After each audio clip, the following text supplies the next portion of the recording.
Hello everyone, welcome to ACE Online, welcome to Daily Current Affairs Initiative. So we have missed 2 or 3 days in the last few days, so we are going to give it in form of recording, okay. So you no need to worry that you are missing something. There is a lot of articles, that's why I did not club as well.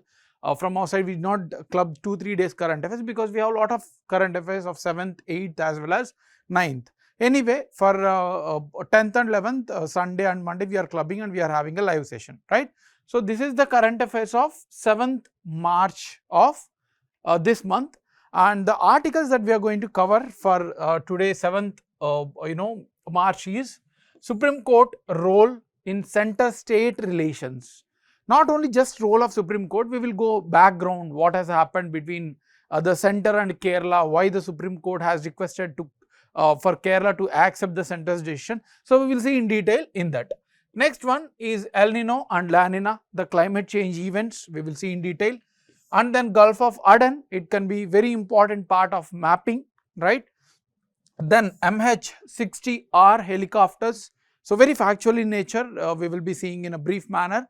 And then Wildlife Protection Act 1972, where government has recently approved some rules and regulations regarding this, we will see in detail about this as well. And then Atal Innovation Mission of Niti, right, and then Niti for states platform. So these two articles were similar, related to each other. If not, they are not exactly same, but yes, they are related, and we have taken this from Press Information Bureau, where they have given this. The next one, Gevra mine in Chhattisgarh, we will see details about that, and then Penicillin G. So this is taken from Indian Express, we will see about this injection as well. And then factual pointers, finally some practice questions, right. So these are the articles that we are going to cover for 7th March. Now moving ahead to the first article, that is Supreme Court role in center-state relations, okay. Before knowing the details, let's understand the context, why this was published in the Hindu newspaper. Supreme Court has nudged in the sense they have forced or they have asked Kerala to meet center's team, that is central government team. Okay, it is asking Kerala government to meet central government team and accept 13,608 crore rupees, which central government is ready to give Kerala, and Kerala government is not accepting this, saying that this is not the amount that we are deserve to get or required to get, right. We will understand the background, no need to worry, we will see the background why this amount is being proposed and why Kerala is asking more money, okay. So that's why we have taken this article, as Supreme Court has suggested Kerala to accept the central government fund, right. Yeah, now understanding the background, what has happened between Kerala and central government, why Supreme Court came into the picture and why it has asked to accept that money, right. So going back a little background, central government has put a limit on Kerala state government borrowing, right. So if any state, whether it is Kerala or Andhra Pradesh, they cannot completely borrow of whatever they want unless they don't have any debt from central government. So every state in India has a debt taken from the central government. Understand this point, this is very important and previously has asked in the exam as well, right, even in civil services exam. So in our constitution, there is a provision in where the state governments, if they want to take debt from markets or from anywhere, they have to accept or ask the permission from the central government. If there is any debt, the state government has to pay to the central government, right. So as almost all the states have debt towards the central government, they have to ask permission. If there is no debt of any state with regard to the central government from the central government, then they no need to take any permission. But here, wherever there is a debt of state from the central, they have to take permission, right.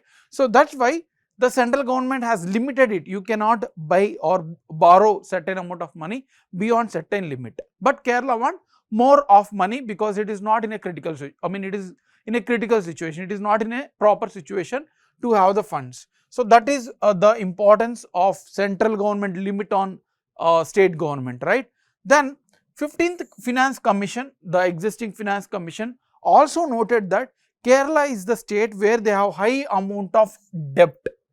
Since many years, Kerala government debt has increasing when compared to the other states, right. So that is the background point. I am discussing the happenings before what Supreme Court has said on 7th March, right.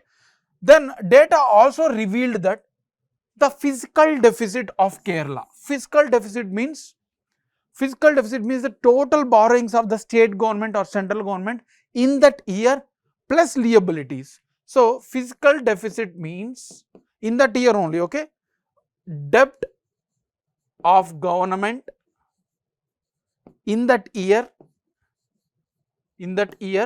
plus the liabilities.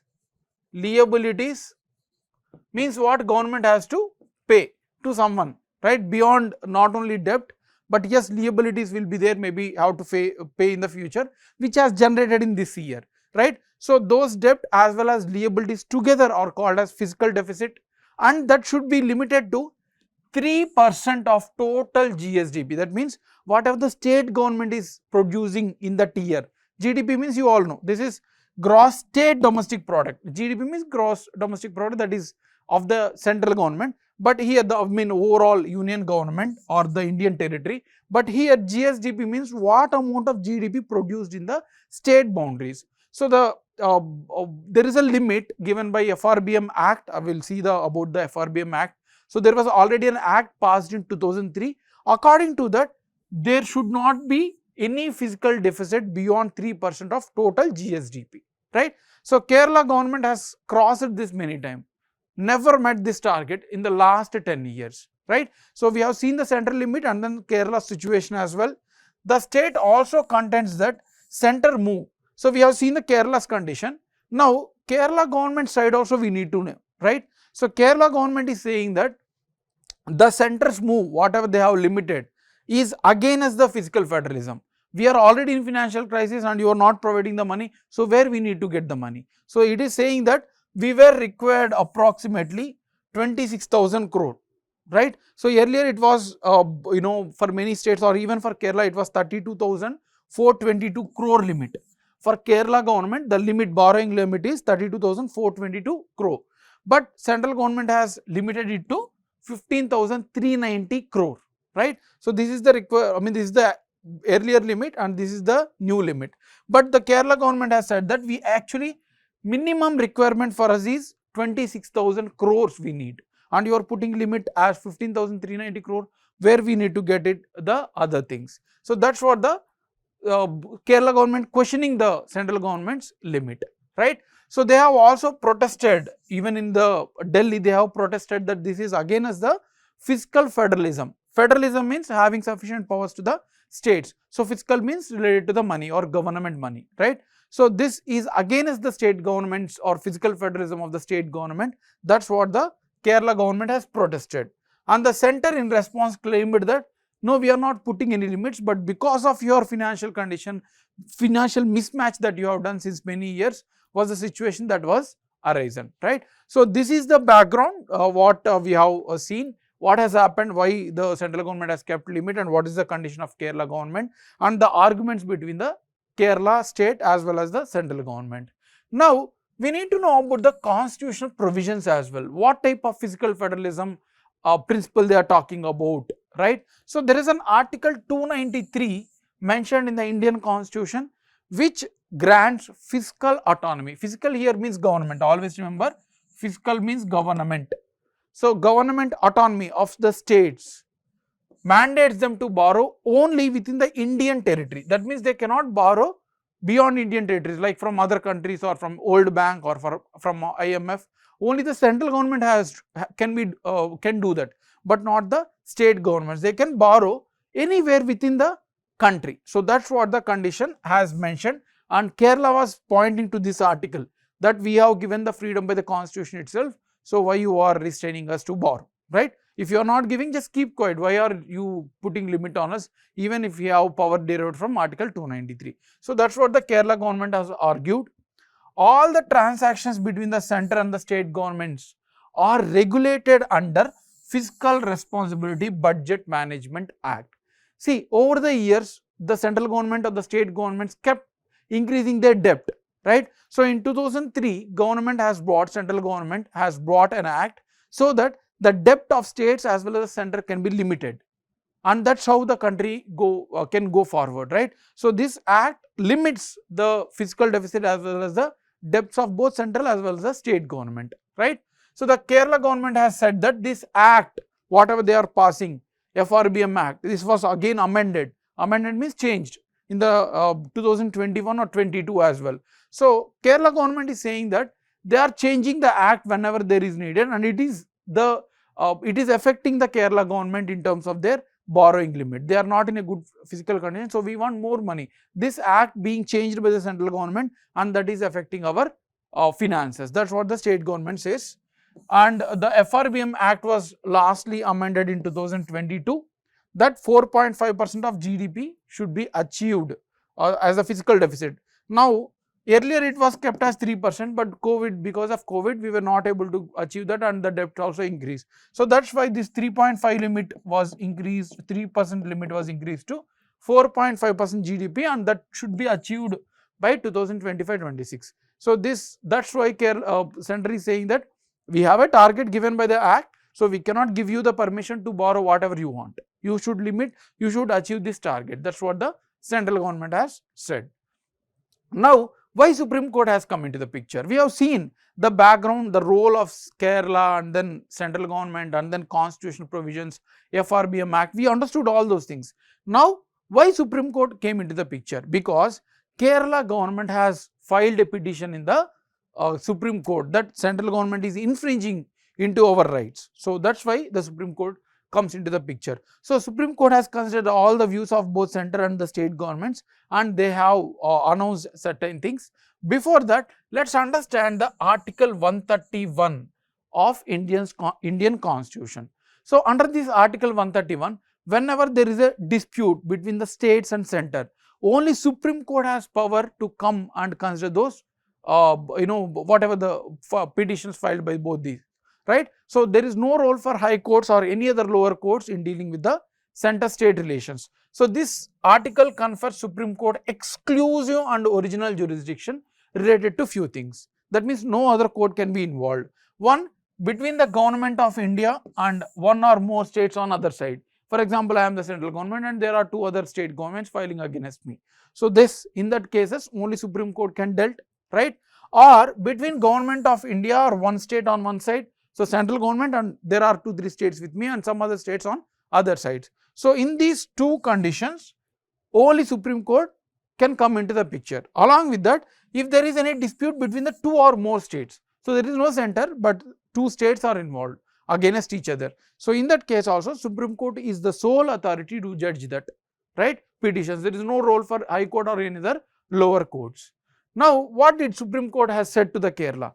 Central government has offered to give 13,608 crore. Central government said that don't borrow from market because your debt is increasing and it is going against the FRBM Act. Rather, we will give as a loan to you, right. So that will be 13,608 crore. So don't take from any other money, try to use this and don't increase your debt. But Kerala government says that this is not sufficient. We will take from markets, the borrowings, right. So no need to give from your side, we will take, or you give 25,000 crore as 26,000 crore as we suggested, right. So after hearing all these things, Supreme Court has said that you take 13,608 crore as of now, okay, and meet the center, have a meeting. Then in future you can have a discussion with the center, and you can take care of the measures based on the conditions given by the center. So accept all the conditions being put by the center except to withdraw this suit. So this case we will take care. Rest of the things you accept the suggestions or the conditions given by the center and take the money, right.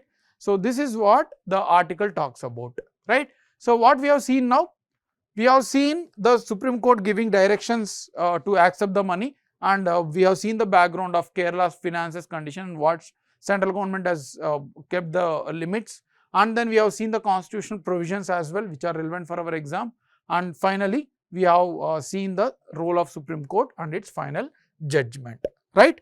So that is about the first article. Next, moving ahead to the next article, El Nino and La Nina.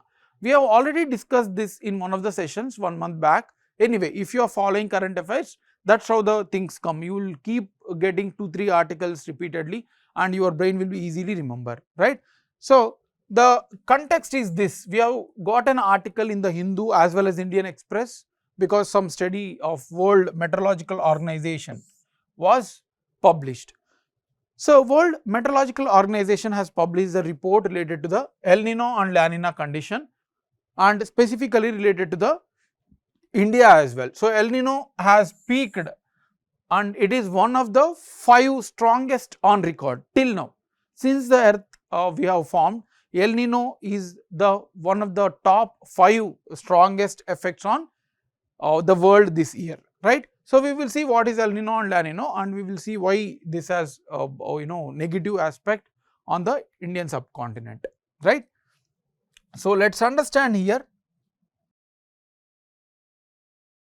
This is the normal condition that exists in the world climate condition. So this is Australia, this is India, you can see here India and Sri Lanka, and then Southeast Asia, right. This is Australia, and here we have the Peru coast. We have the Peru coast. You can observe here the Peru coast. So these are the normal condition. See, these are the normal condition where the temperature is more in the Western Pacific Ocean and the Indian Ocean compared to the Eastern Pacific Ocean. I am repeating again, in a normal given climate condition on the earth, there is a more temperature on the West Pacific Ocean when compared to the Eastern Pacific Ocean, right.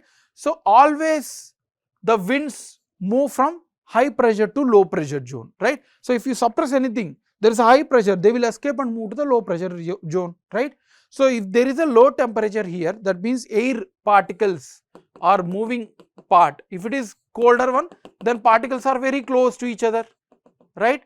So as there is a lower pressure here, the winds rush from Peru coast to the Western Pacific Ocean, and these winds, once they get heated up here, they will rise up and give the rainfall, right. So Indian region as well as Australian region, usually Western Pacific Ocean, they get normal rainfall, right. So this is the normal condition. But in case of El Nino, what is happening? In case of El Nino, there is a increased temperature on the Peru coast. See here, in the normal condition there is a colder temperature, blue indicates colder temperature. Now in the El Nino condition, so El Nino we were talking about, this is what the effect, right. So El Nino, the temperature gets increased when compared to this region. So when as this gets heated up, the particles move far away and there is a low pressure zone, all the winds from here will rush here, right. So and there will be more rainfall in this region, more rainfall as they get heated up and rises up. But in the Western Pacific Ocean and in all other world condition, there will be suppressed rainfall and there is an excess heat, which is not good. Only this region will get rainfall, that's it. Rest of all the world will be affected negatively. So this is the El Nino condition. Also we have La Nina condition. We need to understand it, even if those are not discussed in the article, but yes, there is an opposite condition. As normal condition we have certain temperature and here it is cold. In the La Nina, we have more colder temperature here than the normal coldness. So what will happen? The winds will rush more and rises up, gives more rainfall in the region of Southeast Asia, Australia and the Indian Ocean, right. So this will lead to the floods. This will lead floods in the Western Pacific Ocean region and the Indian Ocean region. In El Nino, we do not have any rainfall here, rather we have a more rainfall here. So these are El Nino and La Nina condition. Now what the study is saying, that is also important, right. So the study is saying that the above normal temperatures, that is El Nino, are predicted over almost all land areas between March and May. So in 2023, in 2024, this coming month or this coming year, sorry. So in 2024 we are in, and in the coming months, that is March to May, there will be more average temperatures than average one. So it has predicted that in the next coming 3 months we are going to face the extreme weather events, that is extreme temperatures. La Nina conditions may be setting up. La Nina means what? The getting more rainfall in the Western Pacific Ocean as well as Indian region. So this will be more during June and August. So we are going to get more rainfall Then 2023, in 2023 from June itself there was an El Nino, but this year El Nino is present now, but in June they are going to be a La Nina condition, right? There will be more rainfall. So that is a positive condition, right? So El Nino was strongest, that means no rainfall in most of the regions. November to January was the toughest or the most stringent condition given by the El Nino last year. So that is also observation. These all statements can be possible. In the exams they may ask directly in which months El Nino was affected, or in the statement base they may ask anything, right? Then the induced peak value of 2 degree, that is then more temperature than usual one, was observed in the eastern and central Pacific Ocean. So if there is a more temperature in the eastern Pacific Ocean, that means what? Winds will rush. So you can see here, if there is more temperature, the report is saying there are more temperature 2 to 3 degrees extra in the eastern and the central Pacific Ocean. So this will wind rush towards this, and it will give rainfall in the eastern coast, but not in the the eastern Pacific Ocean, but not in the other parts of the world, right? So this is the other observation, and this is El Nino of last 100 or 200 years. This is one of the 5 strongest El Ninos, right? So that is about the El Nino and La Nina. What is the details given by the World Meteorological Organization? Very, very important article. Next one, Gulf of Aden. So a missile fired by Houthis. Houthis are the rebels, the Sunni rebels in Yemen. They are attacking the Red Sea region. We have discussed this many times. So bulk carrier in the Gulf of Aden was affected by the attacks of Houthis. So that's why we have we have taken this article to know about the Gulf of Aden, right? So let's understand the geographical importance of the Gulf of Aden. So Gulf of Aden is here. It connects Arabian Sea, right? So it connects Arabian Sea with the Red Sea. Very, very important, right? And we have the surrounding countries, Yemen, then we have Eritrea, right?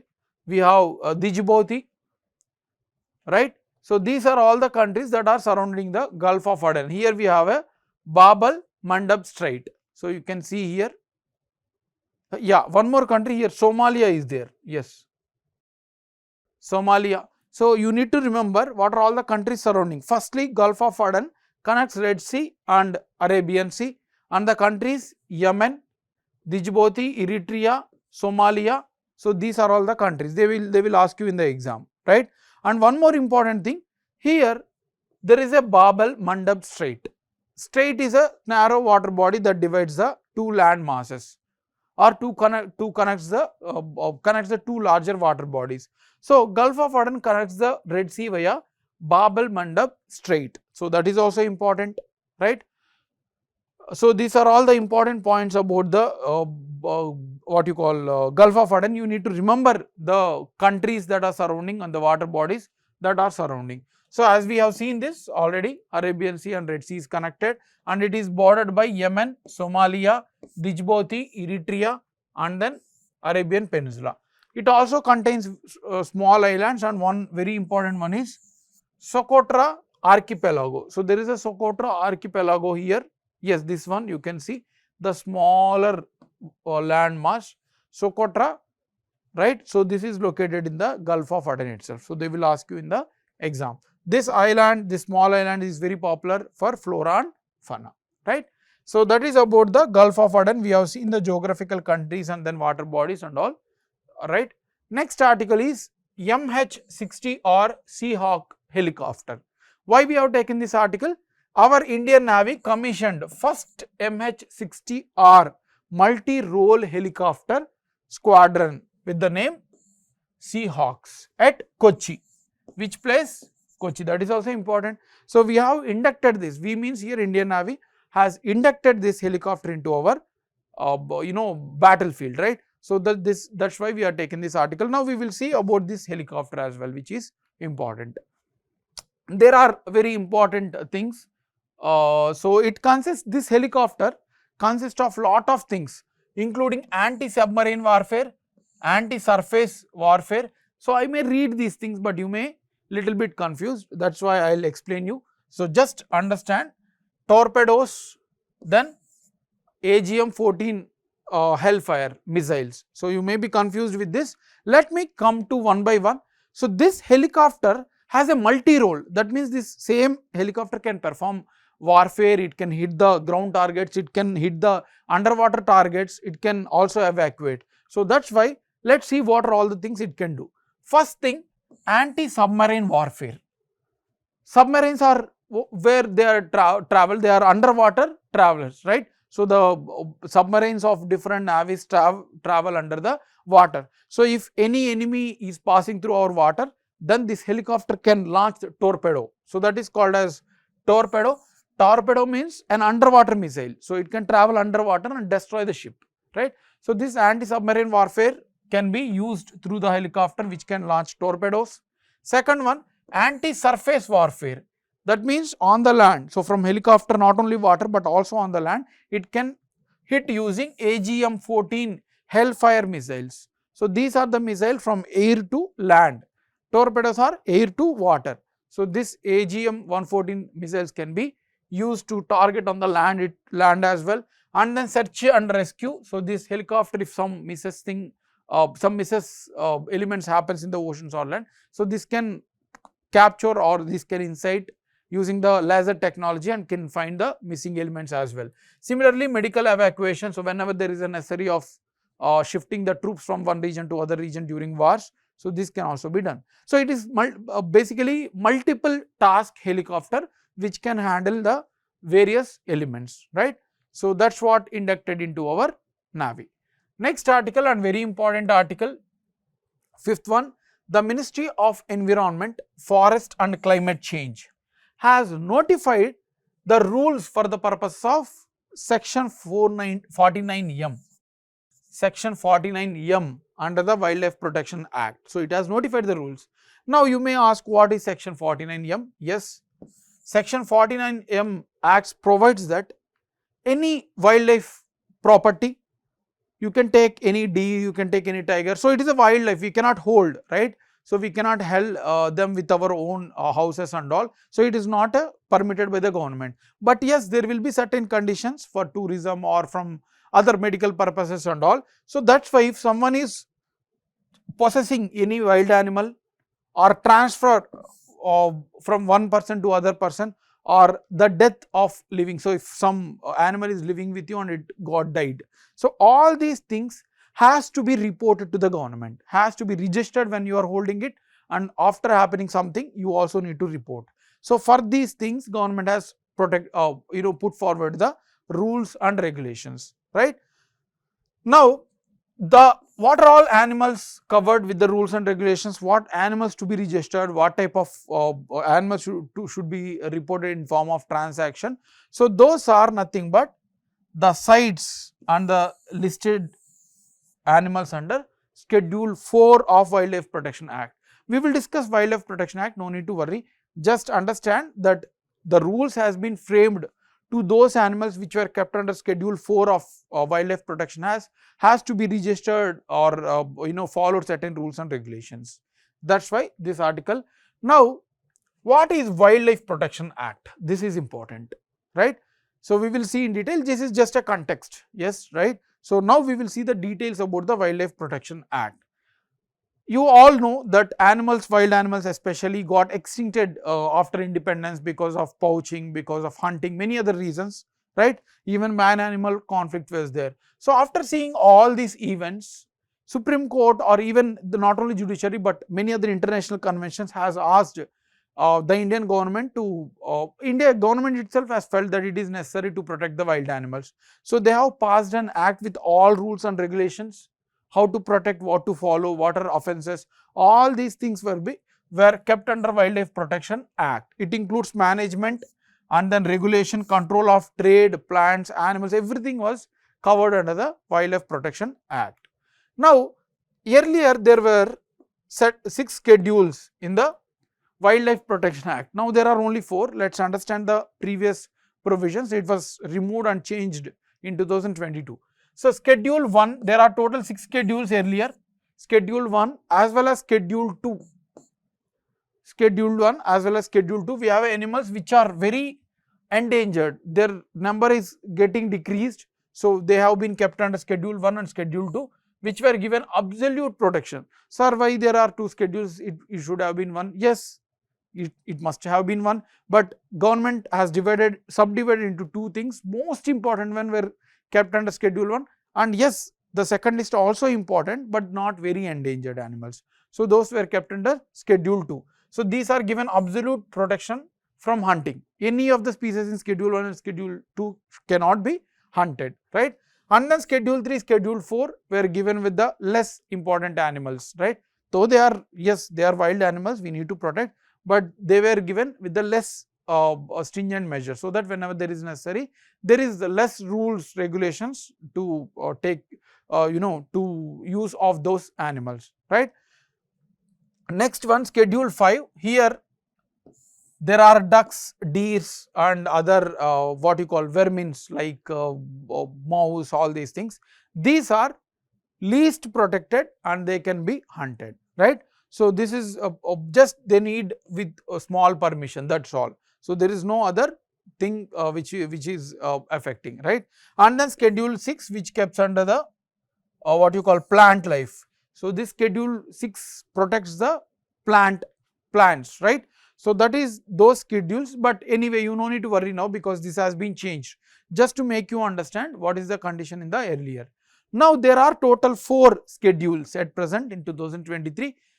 Schedule 1, so you can see that there are a lot of confusion why schedule 1, schedule 2 kept at same species, something like that. That's why government has changed. Animal species with the highest level of protection were kept under schedule 1. Animal species with lesser protection were kept under schedule 2. Protected plants species were kept under schedule 3. And finally, India also part of CITES agreement, Convention on International Trade on Endangered Species, CITES. So what are the species that internationally kept were being separately kept under schedule 4, right? So these animals are lesser, vermins and all, these are important or protected ones. So this is the existing chart. The next article is Atal Innovation Mission. Why we have taken this article? Recently, Atal Innovation Mission, Niti and Meta, right? Meta, the parent organization of Facebook, Instagram, WhatsApp and all. So they have together announced that we are going to launch Frontier Technology Labs. We'll tell you of what is Atal Innovation Mission, what are the tinkering labs and all, but just briefly explaining the frontier technologies. That means they are disruptive in nature, which are emerging technologies like artificial intelligence, Internet of Things, big data. So all these things are frontier technologies. Now the government has signed, Atal Innovation Mission has signed with the Meta to take care of this knowledge be transferred to the children, right? So that is the context. Before that, before going into details, let's understand what is Atal Innovation Mission. You all know our education was mostly of theoretical basis, isn't it? You can imagine how it went. So it is a theoretical in nature. Now government want to promote. So that's why, because if you are doing it in a theoretical manner, you will become a government seeker, right? Government employment seeker. But if you promote innovation in children or the upcoming youth, so that will promote the employment givers rather than seekers, right? So that's why government has introduced Atal Innovation Mission in 2016, so that it want to promote research innovation among the youth.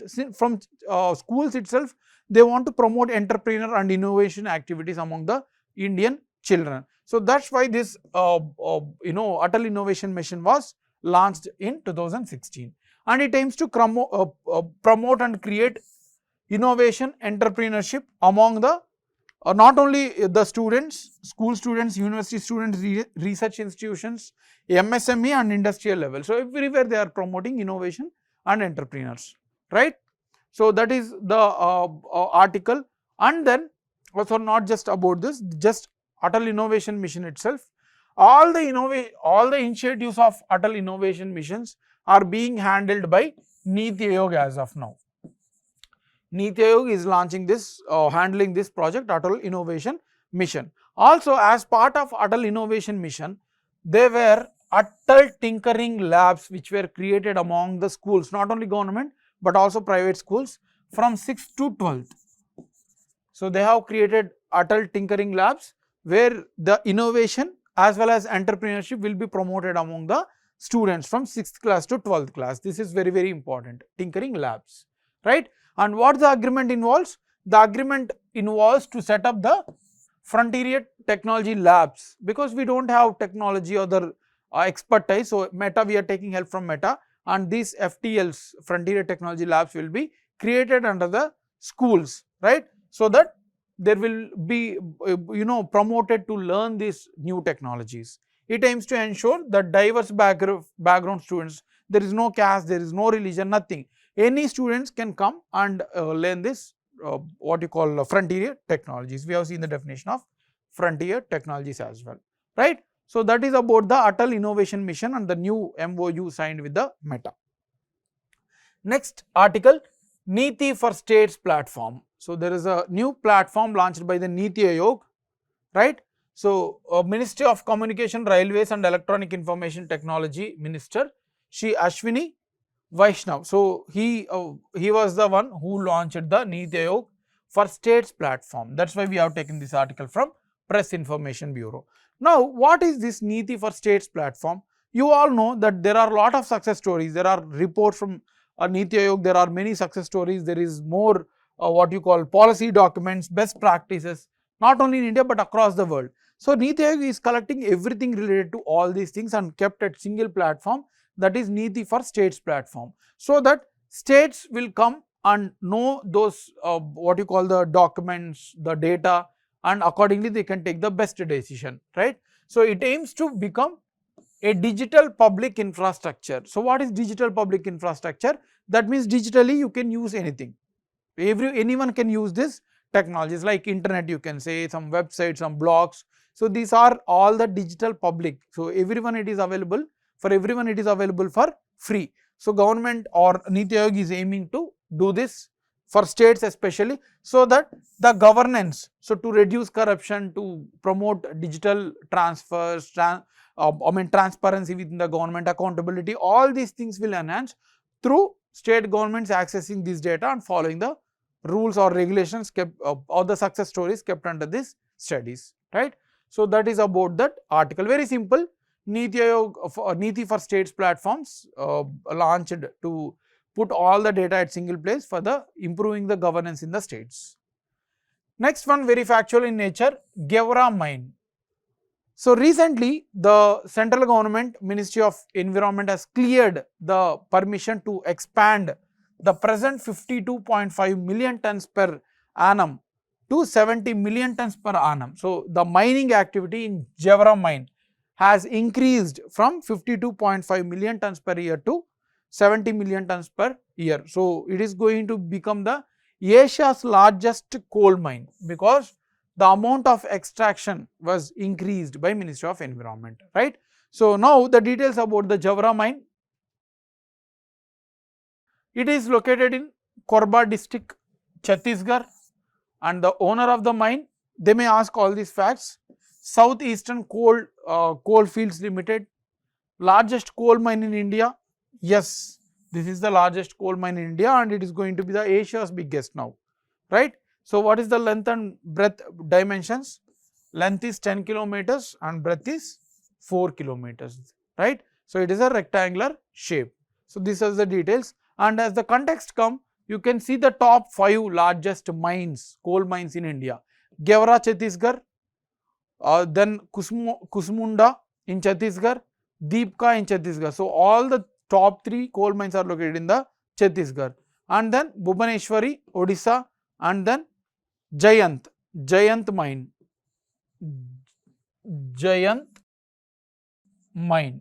This is located in Madhya Pradesh. So top 5 mines also we can we have to remember, right?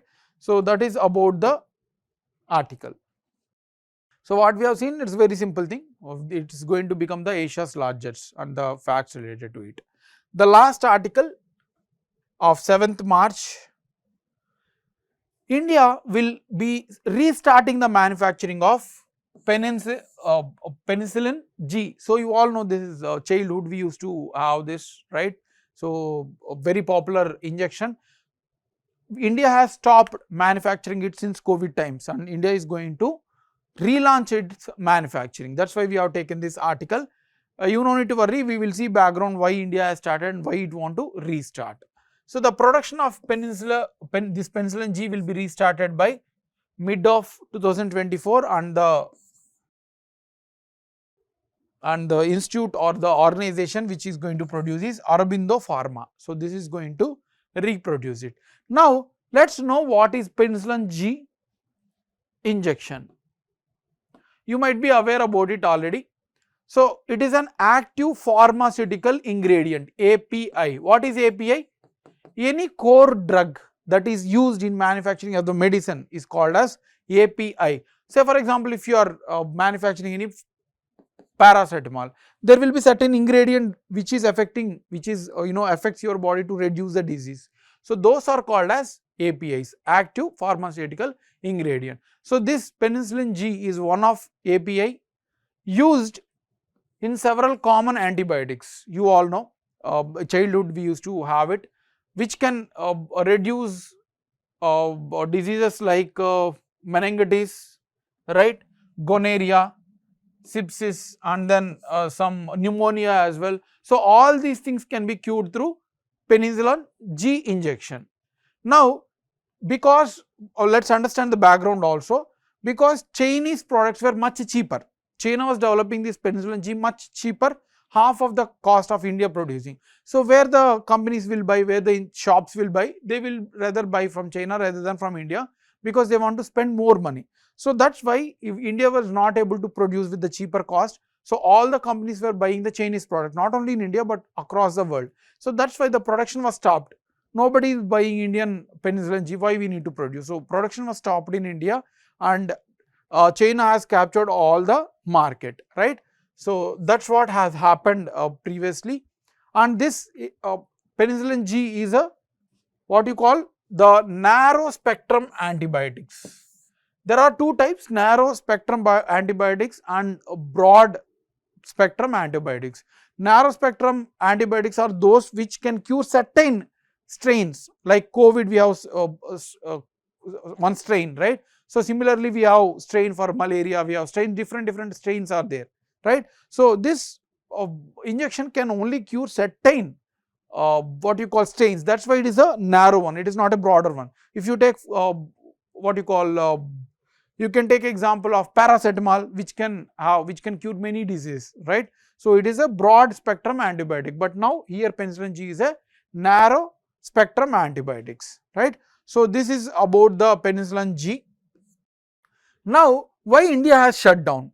So, as I said, the Chinese goods were much cheaper, and then that is one reason, and then manufacturing an API includes very extensive cost, and China is giving subsidies because of existing conditions, but we were not able to give subsidies because of lack of funds. So, that is one thing, and then there was also a supply chain disruption. The focus was shifted completely towards the COVID, and the funds are not sufficient. So, we have halted that, rather we focused on the COVID-19 cure, right. So, that is why this has become much what you call costlier, and India went for Chinese products rather than Indian, right. So, that is about the Penicillin G. You need to know about the details and what has happened and all.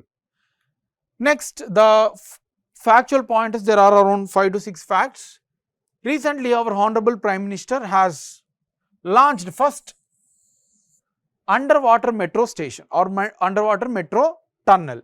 So, this is linking Esplanade and Howrah Maidan section, right. Esplanade and Howrah Maidan section was connecting, being using the first underwater transportation tunnel in West Bengal, right. Howrah, West Bengal, and where it is connecting this underwater Esplanade, Howrah Maidan section, this is very important, right. So, this is the total length is 4.8 kilometers, which is part of already existing bigger metro, but this is just a small tunnel, underwater tunnel, right, in the Howrah river, right. The total cost was 4,965 crore. So, these are all facts, right. Next one, Kerala school, when the government has introduced the first humanoid teacher in the state, that is Iris. The name is Iris, you can see here, human robot, humanoid robot that was created by the Kerala government, named as Iris. So, it was developed in collaboration with the Maker Labs EduTech Private Limited. Maker Labs EduTech Private Limited with the name Iris. And what is the aim? Very simple, they are going to teach the students in a much better way, right. So, humans cannot speak continuously or clear doubts of all the students, so the robots can be used. Next fact, India's first National Dolphin Research Center has been launched in Patna University by the Honorable Chief Minister Nitish Kumar of Chief Minister of Bihar.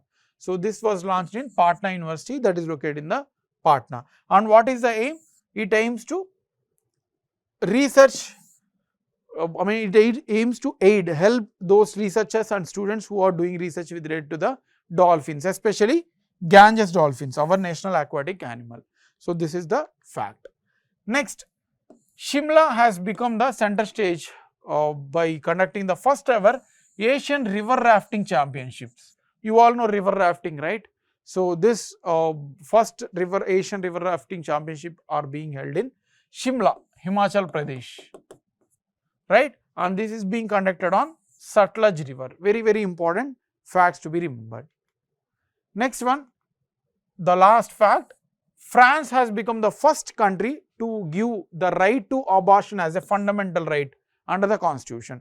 So, this is the first country to give the right to abortion. So, you all know abortion means to prevent pregnancy, right, or to prevent giving birth to a child.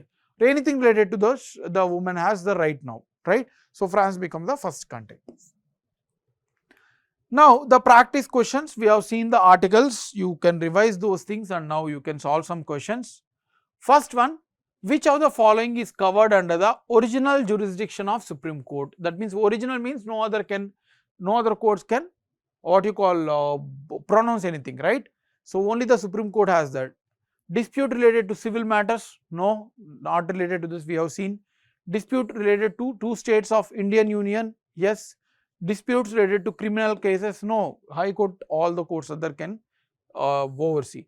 Disputes between two citizens from two different states? No, it is only between the dispute related to two states. Which of the following countries border Gulf of Aden? We have seen this: Yemen, Somalia land, not Saudi Arabia, Djibouti. So, 1 to 4. So, answer is A. Next one about El Nino. El Nino and La Nina represent the cool and warm phases. So, El Nino is warm and La Nina is cool. So, this is reverse given of and so cycle represents. So, first statement is wrong, we have eliminated. Second one, El Nino typically results in declared or decreased rainfall in the western Pacific Ocean, including countries like Indonesia and Australia. Yes, because of the more temperature in the eastern Pacific Ocean, there is more rainfall in the Peru coast and there is a decreased rainfall in the Indonesia and Australia. So, second statement stands right. So, 2 should be there.